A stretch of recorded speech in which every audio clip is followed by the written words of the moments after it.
this video, we're going to talk a little bit about why consumers make the decisions they make. So we're going to talk about motivation and affect. So first, let's start with the basic understanding that I think we've already discussed in the class, which is that in general, people buy products and services because they are trying to satisfy their needs, right? And needs are essentially felt states of deprivation, right? There is something that it's either missing or desired from the customer side that the product or the service is going to help fulfill, right? So we're going to talk a little bit more about this in detail. So the ultimate question that we're going to try to answer through this chapter is why people make the decisions that they make when it comes down to consumption in general, so either products or services. And when you try to answer this question of why people purchase something or why people choose a particular brand, first thing we need to understand is what the motivation is, right? Motivation tries to address that question, right? Why are consumers behaving in the way they actually do, right? And when you start stripping down the different motivations underlying people, you're going to notice that there are typically two very distinct motivations, right? So you have utilitarian motives, which are the ones that deal usually with the functionality of the product or the service, right? So if you go to Chick-fil-A, like you have on that picture, for example, right? So the very utilitarian motive underlying that purchase will be maybe to satisfy food, right? So hunger, okay? So very basic nutrition. So you need to get some calories in because you're hungry and you're driving by, you say at Chick-fil-A, I'm just gonna go there and grab a quick solution for my problem, which is that I'm just hungry and traveling, maybe, for example, right? That will be the utilitarian why for that decision. On the other hand, there could be hedonic aspects associated with it. What are hedonic aspects? Those are aspects associated with the experience itself that have a positive impact on the consumer, but are not necessarily directly associated with the functional benefits. Okay. So what will be hedonic in this purchase? Well, maybe I agree with some of the values that underlie Chick-fil-A. Maybe I'm a conservative, right? And maybe because of that, I know that Chick-fil-A is an organization that is based on Christian values, and maybe those agree with me. And because of that, I just enjoy eating at Chick-fil-A, even though maybe I don't like the food as much, because I know that the money that I'm actually putting forth to buy the products is going to be ultimately trickling down to other organizations that are associated with the company and that I might actually agree with, right? So that will be a benefit that goes beyond the functional benefit of the product itself, right? Or it could be a lot simpler than that. In the case of Chick-fil-A, maybe I have kids, right? And like in the case of the picture, they do have a little playground in there. So on top of the basic functional need of the food, there is maybe the fun aspect of it, especially if you have kids, and that will be satisfied by this. You could have other restaurants that are obviously not Chick-fil-A and that maybe don't have that, but if you have a nice restaurant, for example, on the beach, you don't go there just because of the food, you go there also because of the atmosphere and other things associated with it, which will be enhancing the experience for you. Those will be hedonic or pleasure-seeking motives, right? Or the why of choosing that particular restaurant. So ultimately, to answer the why, we're going to try to understand the goal that is trying to be satisfied by the consumer. And remember one thing, that most of the time when you're making a purchase, people are going to have multiple goals in mind. Okay, and sometimes some of these goals will conflict. We'll talk about that later, right? But at the end of the day, one thing that makes us, I don't know if different, but humans are, we have goals, we're goal driven, right? I think every animal is to some degree, but we seem to have multiple layers of goals as opposed to maybe simpler decision makers like dogs or cats, right? Which are driven mostly by things like food and, comfort. But, If you have a pet, you know that they also like to be petted, right? And there is maybe other aspects in there that are similar to humans. So because we have different goals, the same product could actually fulfill, or service could fulfill multiple of those goals, right? And sometimes some of those would be in conflict. Okay. Now, one last aspect that is discussed in the book that I think is interesting is this idea of incidental brand exposure. And what this says is that if you actually see an image of a product that you associate with something, like for example, the book uses the example of Gatorade, right? So if you assume that if you consume Gatorade, you're going to perform better in sports because it has electrolytes on it and sugar. And because of that, you might be able to use those electrolytes to replenish the lost electrolytes. So it might enable you maybe to endure a little bit longer or sustain your performance over time.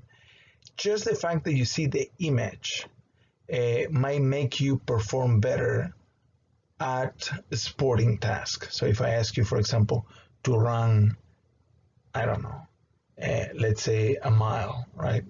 And I have images of Gatorade around the track, right? The idea is that the fact that you're exposed to Gatorade and you know that Gatorade is associated with these benefits might actually push your mind to believe that maybe you can do better, and because of that you will perform better.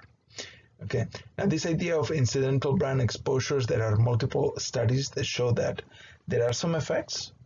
So this is not just based on one study with the case of Gatorade, right? But in my experience, and I've read some of these articles, by the way, in the scientific literature, the effects are small. Okay. Obviously, if you're out of shape, it doesn't matter how many images of Gatorade you see, you're not going to run a mile in under 5 minutes. Okay. It's just the way it is. But it might still help you in any case, right? Good. Okay.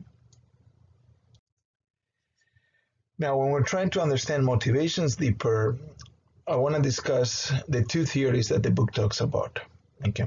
And they both seem to explain part of the behaviors that we see in people, but none of them on their own explain everything. Okay, so I want you to realize that these two theories kind of are competing in a way because they make slightly different predictions. Okay, and they both help us understand better why consumers do what they do. Okay, the first one is drive theory, right?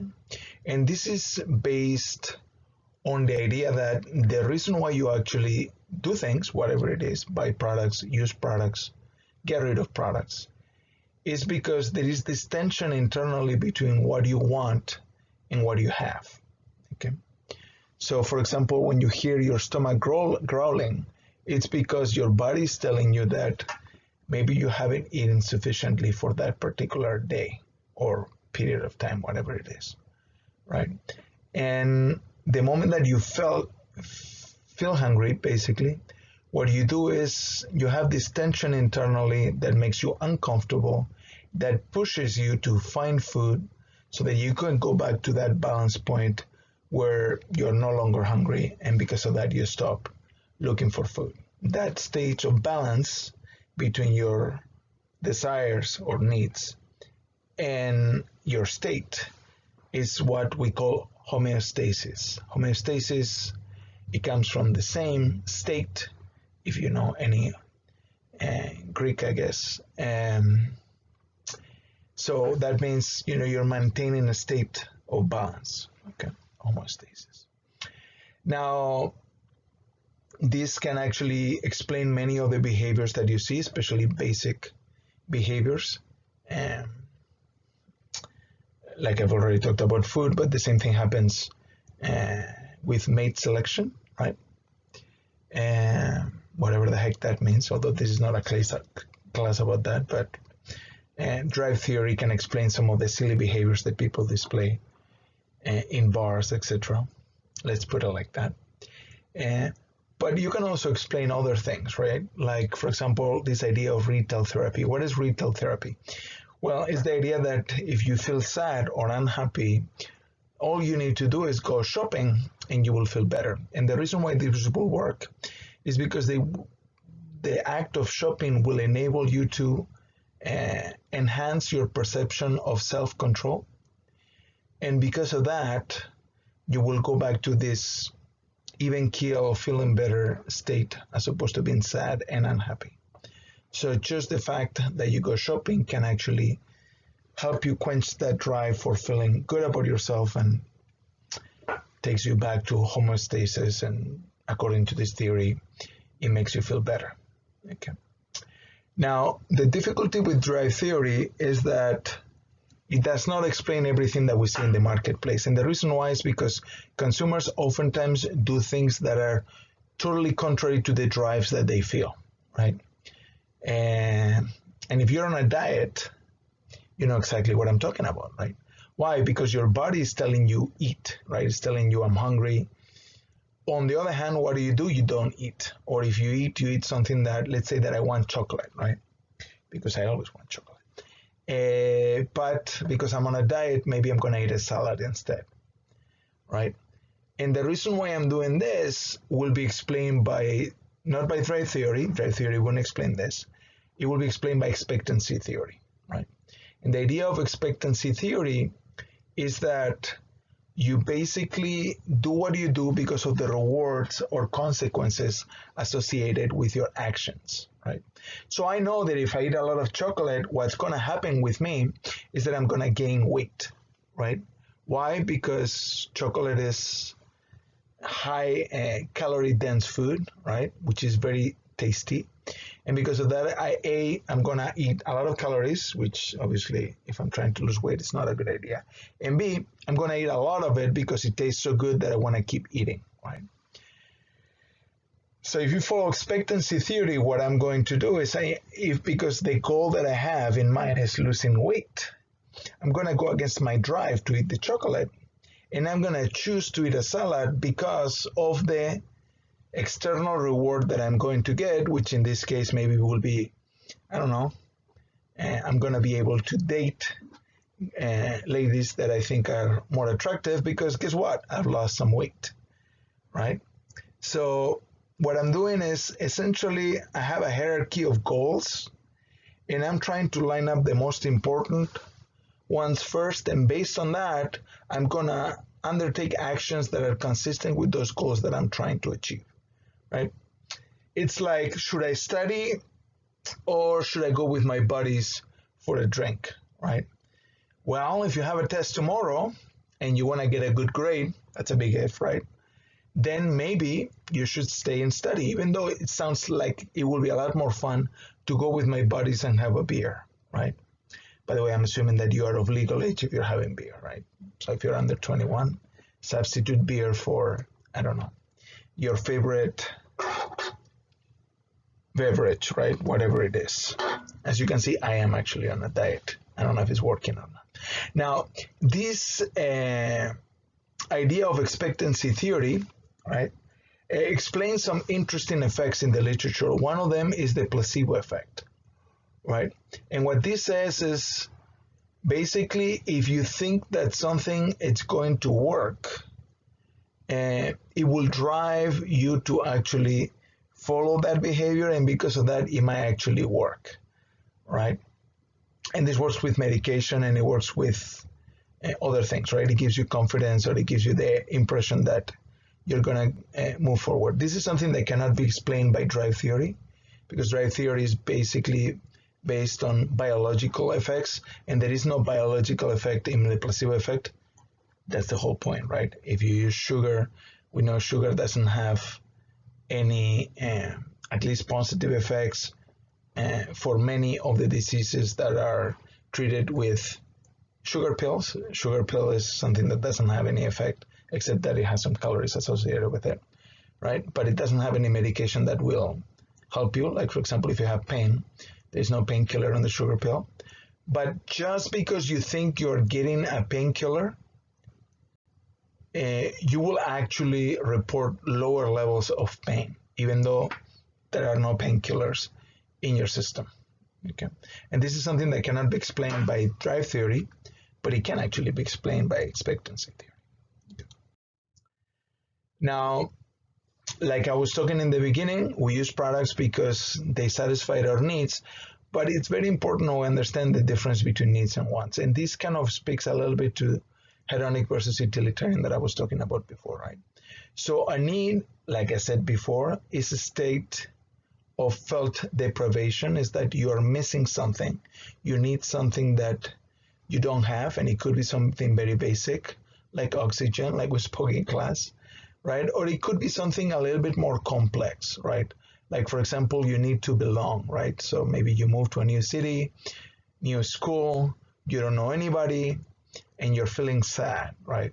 So you need company. Maybe you need a phone call with one of your friends from your old city, your old town, so that you can actually connect and feel better about, it's going to be all right. And I still have people that I can maybe fall back to, and maybe there's a chance that I will have new friendships in the new place where I am right now, right? So this is a need, right? The need to belong. Social needs are very real, but wants are different than needs, right? We are born with needs. We need certain things, but wants are associated with two things other than needs. Two things. One is culture, right? So there are certain things that are desired in different cultures, right? And you can see this, across the board in everything from products and services that are considered okay or not okay to specific items. Let me give you an example that it's probably silly, but for example, in the US, for the most part, eggs are associated with breakfast, right? If you go to Spain, eggs are associated with dinner, or maybe lunch, but mostly dinner. So guess what? That's totally cultural, right? Eggs are just a mixture of protein and fat, right? And from a nutritional standpoint, you can eat them any time of the day, right? But from a want perspective, if you go to US, you will see that eggs are probably in the menu only for breakfast. You will probably not find it, for the most part. I know there are exceptions to the rule, but you know what I'm saying. But you will not find a lot of restaurants that serve eggs for dinner, okay? Unless they are serving breakfast foods for dinner, like IHOP does, for example, okay? So wants are shaped by culture. This is totally cultural, right? You could serve eggs any time of the day, but in Spain, you serve them at dinner, and in the US, you serve them for breakfast. And there is a second thing that makes wants be different from needs, which is technology. We all have the need to communicate, but until, 25 years ago, there were no smartphones, right? So you couldn't technically use a smartphone to communicate. You could use something else, maybe a cell phone. If you go back 50 years, there were no cell phones, right? So you will use maybe a regular phone. If you go back 100 years, there were no phones at all. So you will use maybe the telegraph or the mail system. And if you go back 1,000 years, right, maybe there was no mail, maybe there was no telegraph, maybe not for sure. And because of that, you will use other things like messengers that were sent on foot, or maybe on a horse from one city to another, or maybe you use smoke signals, right? So the technologies have evolved over time, and because of that, the wants has shifted, but the need for communication is constant. Okay.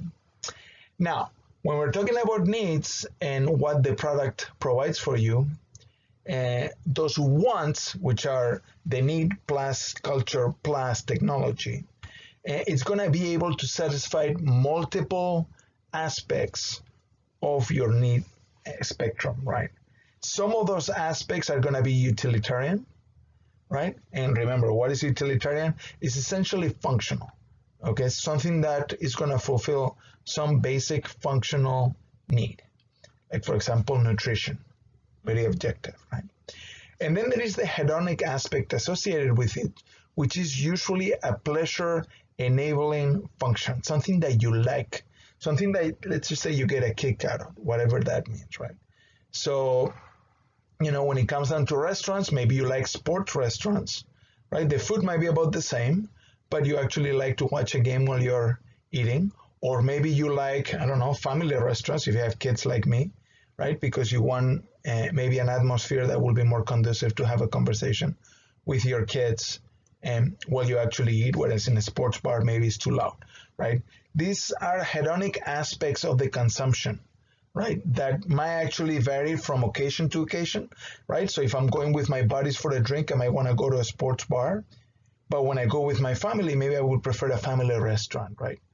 So depending on context, the benefit that I get out of the same experience of the restaurant might actually change. Now, the utilitarian aspects don't change, but those hedonic aspects might actually shift depending on the person and then depending on context, right? What it is that I'm trying to achieve, right? If I'm on a date, maybe I want a more romantic place with low lights, little candles, right? I don't know. I guess I'm old school. What can I say, right? But I hope you guys understand that it really depends on what it is that you're interested in. Now, what's interesting, however, if you look at overall trends in the marketplace, is that over the last, 100 years, and there's been a huge shift in the marketplace over time from utilitarian aspects to more hedonic aspects. What do I mean by this? Well, if you go back 150 years, right, most people didn't have anything really. It was an absolute struggle to survive, have food. A lot of people would starve, even in developed countries. And there was not much in the marketplace. A lot of things changed with the Industrial Revolution. One of the most important aspects of the Industrial Revolution is that it enabled mass production of products. So because of that, products started to become available everywhere. And with products came competition. Not only one firm started making, I don't know, airplanes you have in there, but that's maybe more of a complex thing. Let's say cars, right? Cars went from, in the beginning of the 19th century, being a luxury that only the richest people could afford, to now something that basically, I don't know if everybody can afford, but most families in the US have more than one car, right?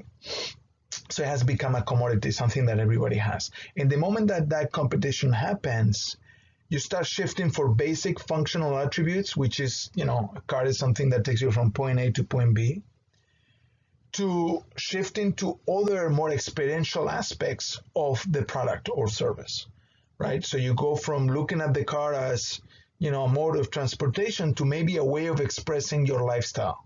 And then you buy a souped up Jeep Wrangler with these huge tires that, you convince yourself that it's because you want to go, off-road a little bit, which you go maybe 2 or 3 times a year.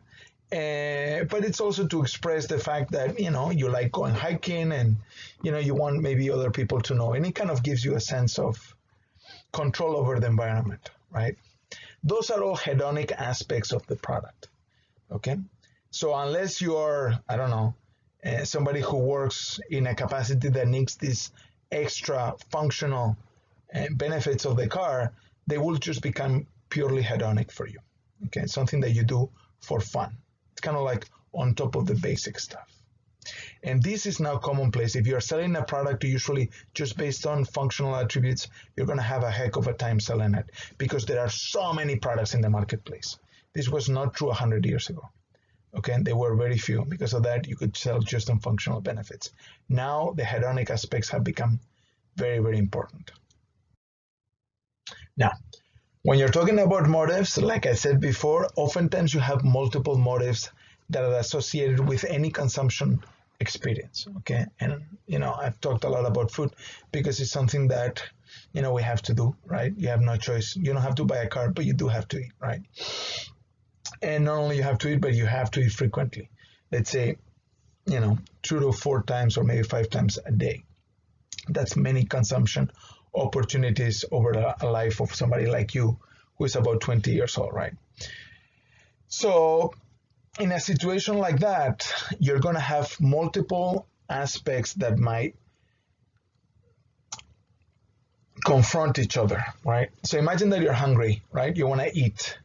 The question is, what do? Do you buy a hamburger, right? So maybe you go to Burger King or do you want a taco, if you like tacos, or whatever, burrito, whatever it is, right? So do you go to Burger King or do you go to Taco Bell, right? Maybe you like them both, right? So in a situation like this, right, when you have two things that you like, they both might have pros and cons, right? But you are interested in both of them. We call this approach motivational conflict, right? My conflict arises from the fact that I like two options and I don't know which one of the two to choose. Or when I say I don't know, maybe difficult, right? And because I like both Burger King and Taco Bell. Okay. In a situation like that, what tends to happen is after you choose one, there might be times where you feel cognitive dissonance. What is cognitive dissonance? It's the fact that you start wondering whether you will have enjoyed more that Whopper than you did that quesadilla that you ate at Taco Bell, right? And that wondering about the other option that you didn't purchase, we call cognitive dissonance. And it's a discomfort that is felt by the consumer because of the alternatives that were not chosen, but that were possible at the time of purchase, okay? And this can be a nagging feeling that lasts for a long time. So what we tend to do is we try to quench it. And the way we do it psychologically to maintain homeostasis, right, is by coming up with new reasons why Taco Bell was the right choice for me. Or it's probably a little bit cheaper than it would have been at Burger King. So because of that, not only the flavor was good, but I'm giving myself another reason why I made the right choice so that I don't feel bad about not eating that Whopper, right? So you're trying to remove that state of dissonance that is basically making you feel uncomfortable, okay? The other type of conflict that you can have is this idea of approach avoidance, okay? Now, what does this mean? That means that you have two goals in mind, but they are not compatible. Like, for example, I already told you chocolate and losing weight, right? Why chocolate? Because I love chocolate, right?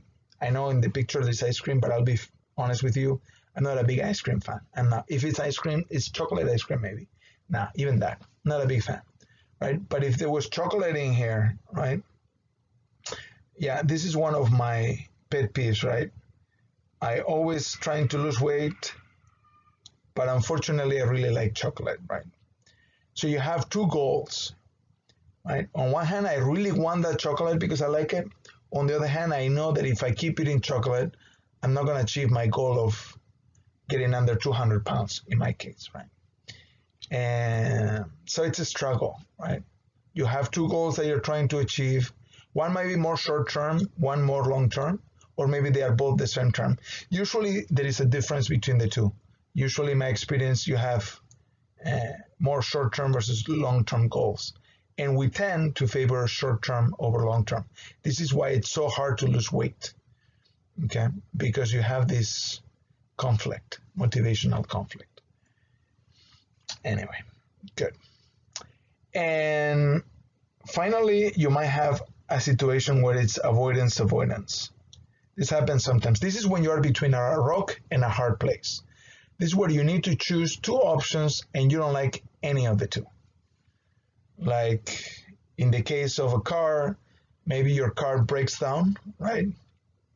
Like it happened to me a month ago, right? Where my wife got stuck with our Honda Odyssey because she went to put gas and the car won't start back, right?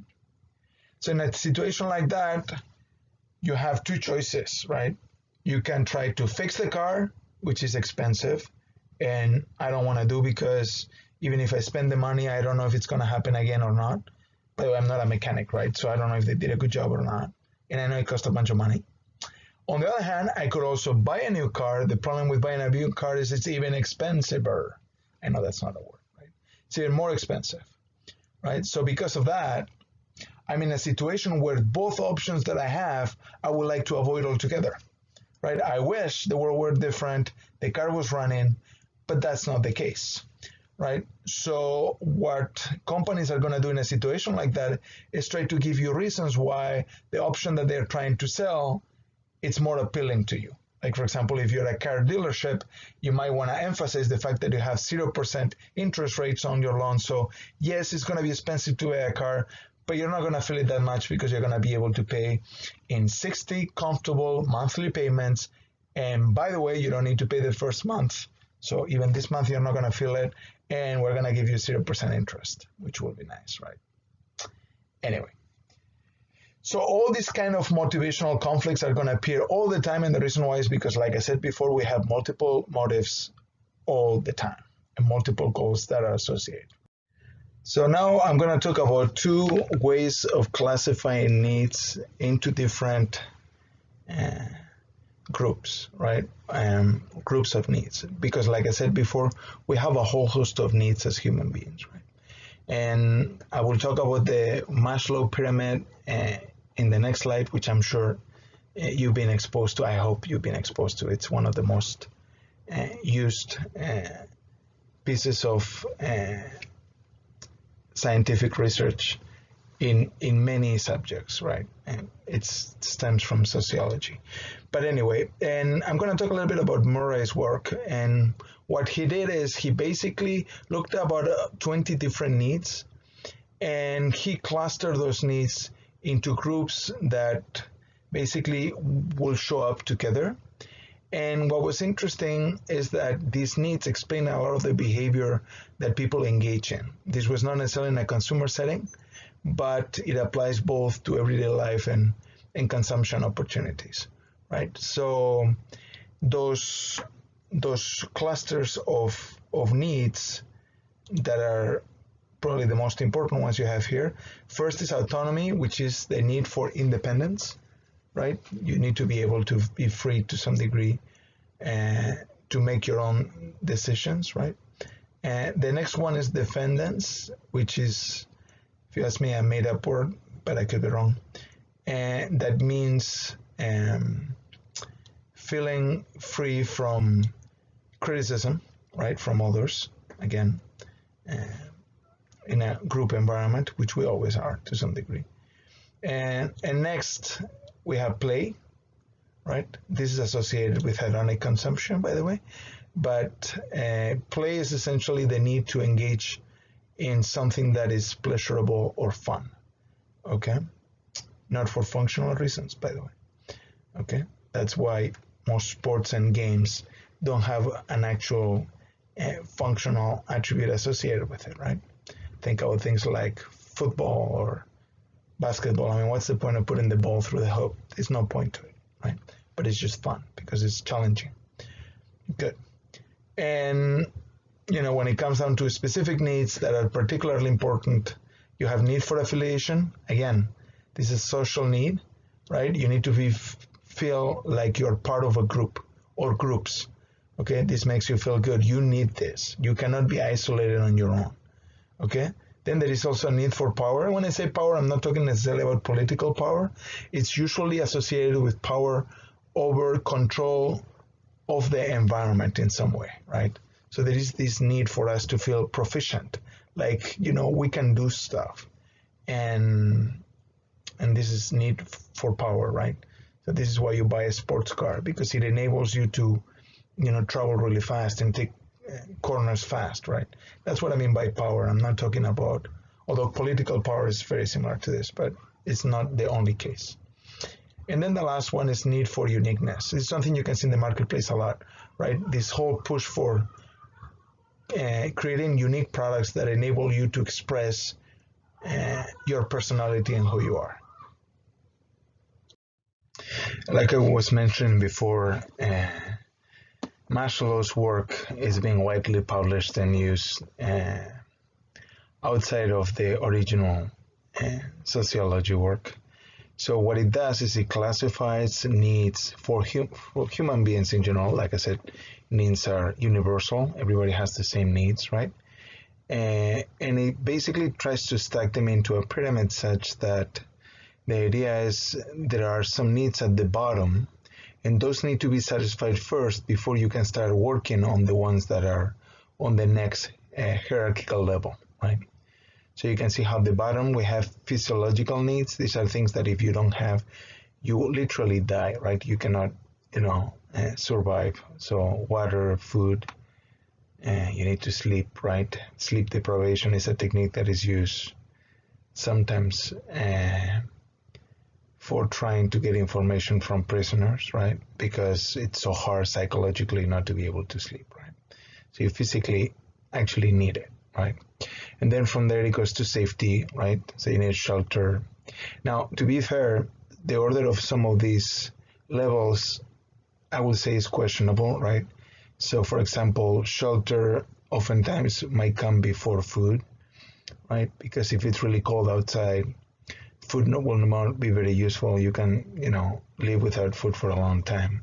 Whereas, if you get cold enough, in a few hours, you will make it, right? So I'm not sure how this hierarchy was originally put together. I think maybe somewhat theoretical work as opposed to based on empirical facts. But it's very useful nonetheless, right? From there, you move to, belongingness, which includes things like friendship, being part of a group and accepted by others. These things are absolutely essential psychologically, and people, when they don't feel that, they literally get depressed and oftentimes either die or get sick, right? So the fact that the physiological needs, we tend to think about them as being more basic and more necessary, might not be the case. Notice on the right side, you have examples of companies using some of these needs to market their products. So keep an eye for this, but I think you understand the concept. From belongingness, you go to ego need, right?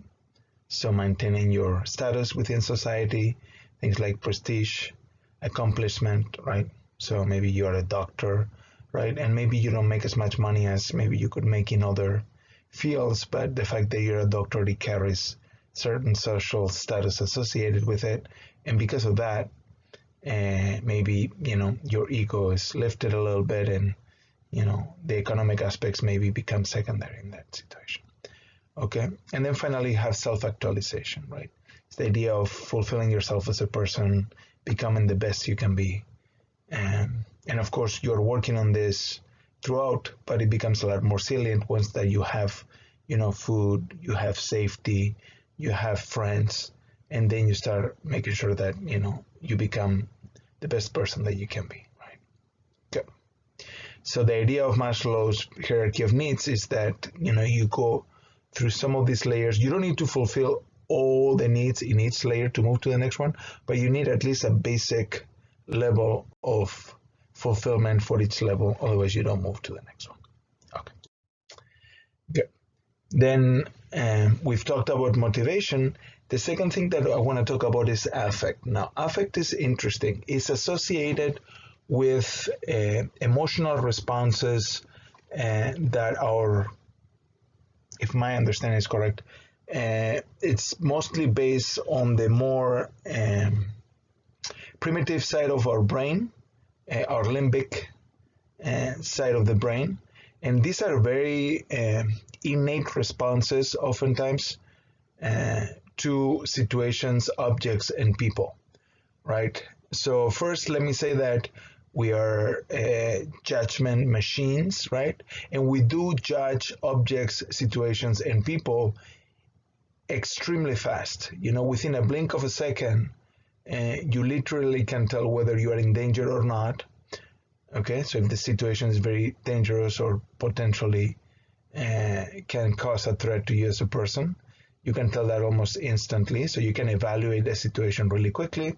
But you can do the same thing with people. In fact, oftentimes when you meet somebody, when the first few seconds of that meeting, you already form an evaluation about the person. Sometimes you change your mind, you realize that maybe that snap judgment, that's the way sometimes called, it's actually not accurate.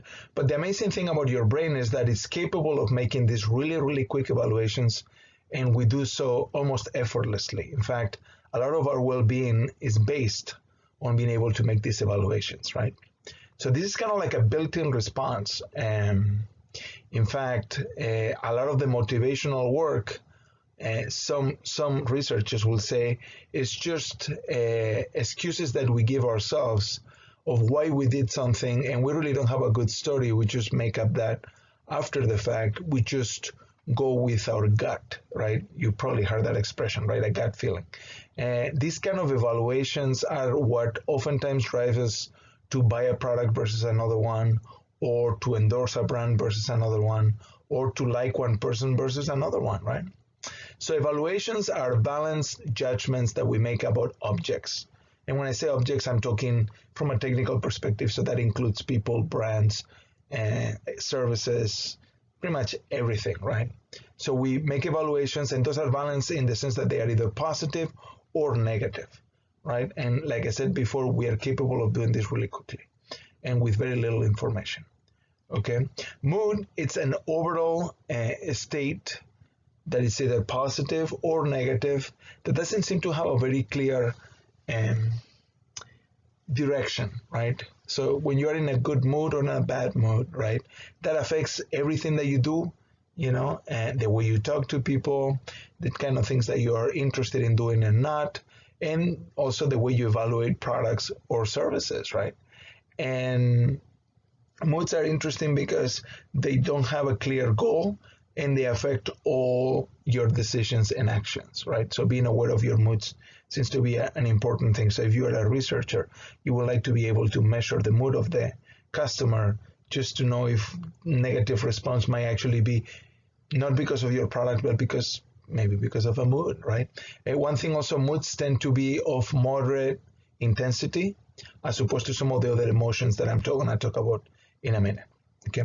So speaking of emotions, they tend to have a higher intensity than moods, and they are really primal, right? These are things like fear, anger, attraction, right? So all these, they tend to have a particular goal or object that they are oriented towards, as opposed to moods, which are a little bit more diffuse in nature. And they tend also to have from moderate to more intense degree of intensity within your brain, right? Now, the interesting thing about all these emotions, moods, and evaluations is that I want you guys to realize that these impact dramatically the kind of products that we tend to either be interested in or frequent, okay?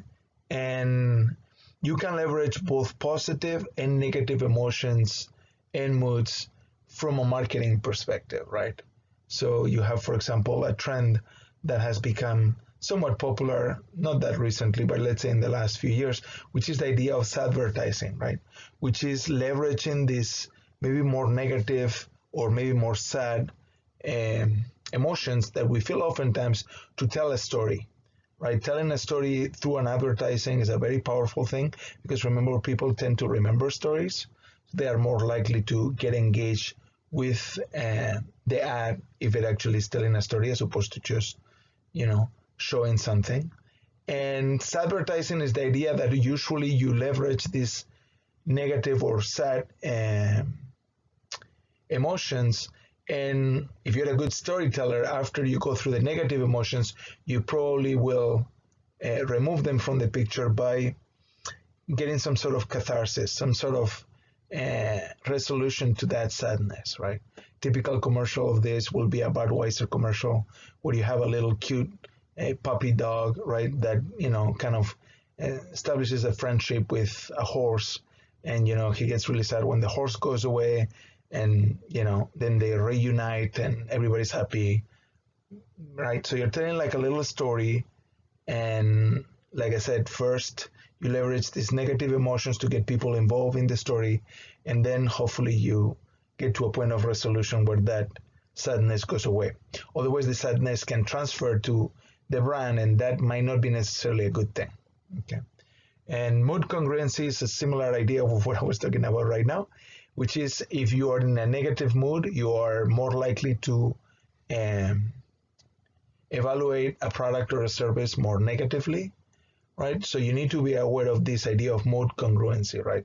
Which is that, we tend to maintain a state of homeostasis, like we talked about when it came down to some of the other theories. And because of that, if you're in a good mood, you're going to be more likely to evaluate things positively. If you're in a bad mood, you're going to be more likely to evaluate things negatively, right? And you should be careful of this effect and take it into consideration, for example, when you're telling a story through a commercial or when you're building brand positioning, etc. Okay. Now, what kind of positive effects do we observe in marketing or we leverage in marketing? Branding is the biggest aspect where a lot of this positive effect is tried to be built by the brand, right? So what you want to do is you want to build this really strong, positive, emotional reaction from people when they think about your brand, right? So you have this idea of a love mark, which is a brand that you really are a big fan of. Typical examples of that I find fascinating. You have here an example of Harley Davidson, right? Me being a more technically inclined person, very quantitative. I almost became an engineer, but I didn't, and I worked with engineers many times, both in consulting and other work that I've done. Harley Davidsons are fascinating to me because technically they are not a very their technology is really subpar in many ways, yet they have built a huge follower group, and the followers are really die hard, right? So there are very few brands that you will tattoo into your body, and Harley Davidson is one of them, right? Can you imagine somebody tattooing Microsoft? I don't see that, right? So love mark is this really strong, positive affect that you feel towards the brand, right? Yeah. Anyway, you have obviously the negative counterpart, but as a brand, you're not trying to achieve that. Okay.